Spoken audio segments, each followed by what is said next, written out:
Hey, we got a code for a knock sensor on the 85 Corvette. So I wanted to share with you where the knock sensor is on the 85 Corvette and how to replace it. Saneauto produces DIY auto repair videos and tool reviews. Hosted by retired ASE certified master mechanic Victor Sane.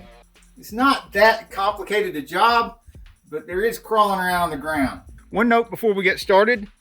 Even though this is also a C4 Corvette, it's a 96, and I think starting in 90, 91, somewhere around there, they had two knock sensors, one on each side.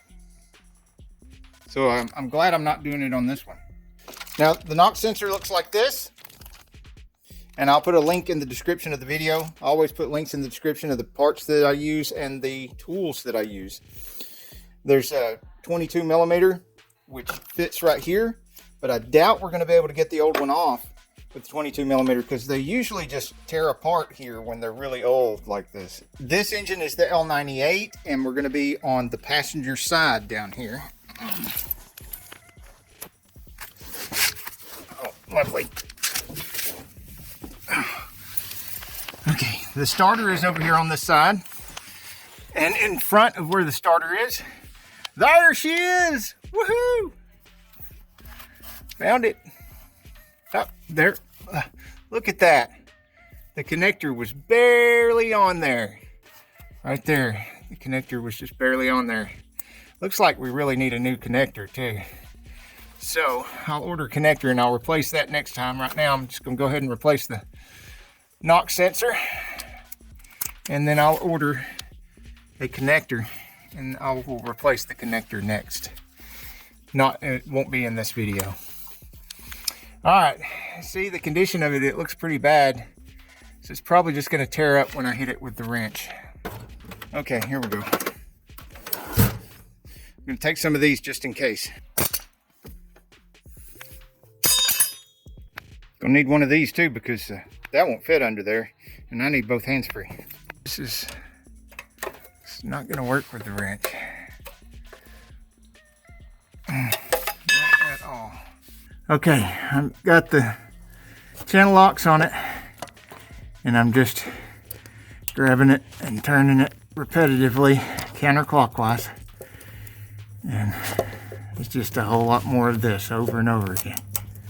Okay, not burnt, bruised, or bleeding. That's not blood. It's just nasty old coolant. So the coolant needs to be flushed out in this vehicle, and you are going to get it all over your arm if you do this. Which I do not recommend you do anything that I do in my videos, because you could get burnt, bruised, and bleeding. You could tear up things. Now, if you're having this code and you're wondering if you replaced the knock sensor and it didn't fix the code, I can tell you that ignition timing could have something to do with your problem, but if you haven't messed with anything in the ignition timing, you shouldn't have an ignition timing problem. Affecting spark knock and setting the code for knock sensor and all that kind of stuff is a whole nother video right there. So, but that may be something you need to research if you do replace the knock sensor and it doesn't fix the code.